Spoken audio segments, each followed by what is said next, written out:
au passé, à la vie si je m'en sors. Si je m'en sors, si je m'en sors, si je m'en sors, si je m'en sors, si je m'en sors, si je m'en sors, si je m'en sors, si je m'en sors, si je m'en sors, si je m'en sors. Salut à tous, je suis ravie de vous retrouver aujourd'hui enfin pour une nouvelle vidéo. J'ai pas pu filmer pendant un bout de temps puisque j'ai été hospitalisée. D'ailleurs, je vais vous faire un petit espèce de story time puisqu'en fait je ne sais pas en quoi ça consiste puisque je n'ai jamais fait, mais j'ai des choses à raconter je pense. Et voilà, c'est l'occasion. Mais déjà je voulais remercier tous les nouveaux abonnés et leur souhaiter la bienvenue parce que la chaîne augmentait pas mal ces temps-ci. Enfin, voilà. Je vous remercie d'avoir été plus nombreux à vous abonner. Je ne sais pas ce qui s'est passé, mais c'est comme ça et je vous remercie énormément. Je suis ravie. Donc, ça va parler de psychiatrie, puisque vers l'âge de 20 ans, j'ai été hospitalisée en psychiatrie. Donc, il y en a qui le savent, il y en a qui ne le savent pas, voilà. Donc, la psychiatrie, ça se passe comment? Ça se passe, c'est-à-dire que vous n'avez plus aucune liberté, parce qu'il faut que vous vous recentriez sur vous-même. Donc je suis désolée, je fais de la vidéo un peu à l'arrache, voilà, pour essayer d'abréger les choses et voilà. Mais j'ai fait des séjours en psychiatrie et ça s'est pas toujours bien passé. J'ai déjà été placée en isolement, j'ai vécu des choses assez dures et, voilà. Donc j'ai fait pas mal de tentatives de suicide, j'en ai fait une vingtaine en fait. Voilà. Autant vous dire que j'ai perdu une grande estime de moi-même, mais que si aujourd'hui j'ai le sourire, c'est parce que j'ai retrouvé la force et la joie de vivre. Malgré que là j'ai été hospitalisée en psychiatrie, en clinique ce coup-ci. Avant c'était l'hôpital psychiatrique, maintenant c'est la clinique psychiatrique où j'ai été hospitalisée et où je souhaite ne jamais retourner.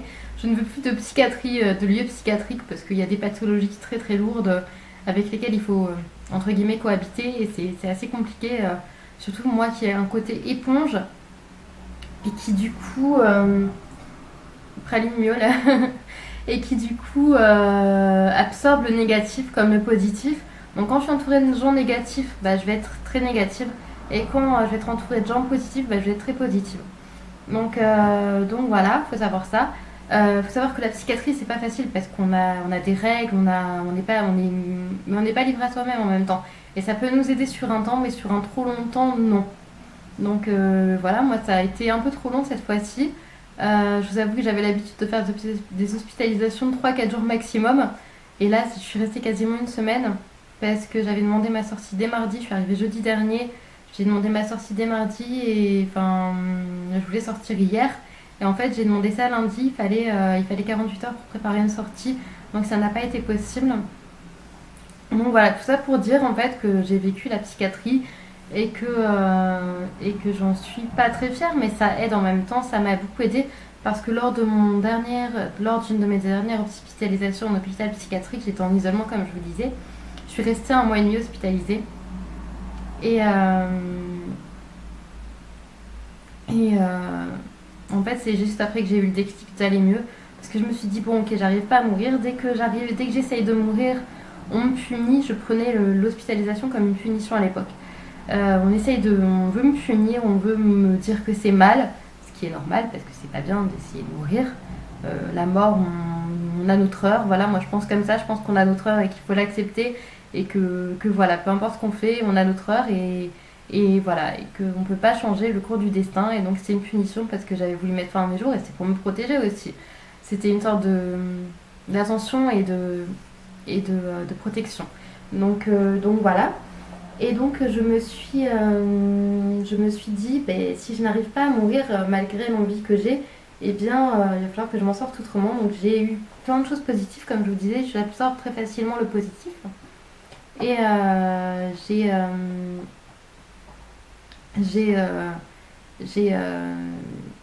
eu plein de choses positives qui sont arrivées en même temps.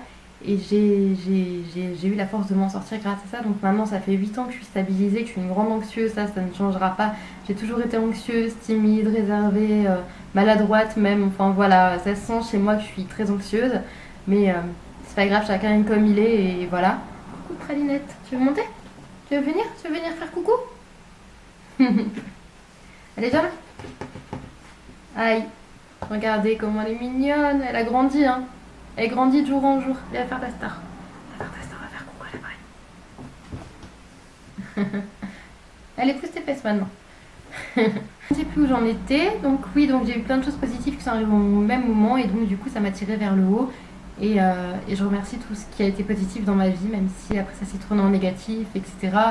Voilà, mais il y a des gens qui ont été là au bon moment et de la bonne façon à ce moment-là. Et je voulais vous dire aussi que c'est très dangereux parce que j'ai fait 3 comas artificiels et je parlais avec une dame cet après-midi qui a fait des tentatives de suicide aussi. Pas à l'hôpital psychiatrique, mais une personne qui, pas à la clinique psychiatrique, pardon. Mais une dame qui m'a rendu visite chez moi parce qu'elle a été dépressive de l'âge de 17 à 24 ans. Et elle s'en est sortie. Et du coup, elle m'a dit qu'elle aurait pu rester handicapée. Et j'ai toujours pensé à ça. Et donc, que vous soyez mal ou pas, je ne vous incite pas. C'est pas une vidéo pour inciter à faire des tentatives de suicide en disant de toute façon, vous verrez bien si vous mourrez ou pas, il faudra trouver une autre solution dans ce cas-là. Non, c'est pas ça. C'est juste que même quand on a des gros problèmes, eh bien, il y a toujours une autre solution. Parce que moi, j'ai voulu mourir à cause de mes problèmes que je croyais insurmontables et aujourd'hui, j'arrive à les surmonter et à prendre en compte mes limites et mes faiblesses et à réagir quand il est temps. Donc peu importe où se trouve le problème, je sais que je dis souvent je me le dis souvent et je le dis souvent à mes proches, quand on est au plus bas, il y a toujours quelque chose qui vient nous tirer vers le haut, il suffit d'ouvrir les yeux et de regarder, et voilà. Donc en fait, la conclusion est là, ne vous laissez pas abattre, ne vous laissez pas avoir par ces médicaments, par ces choses qui peuvent vous faire mourir.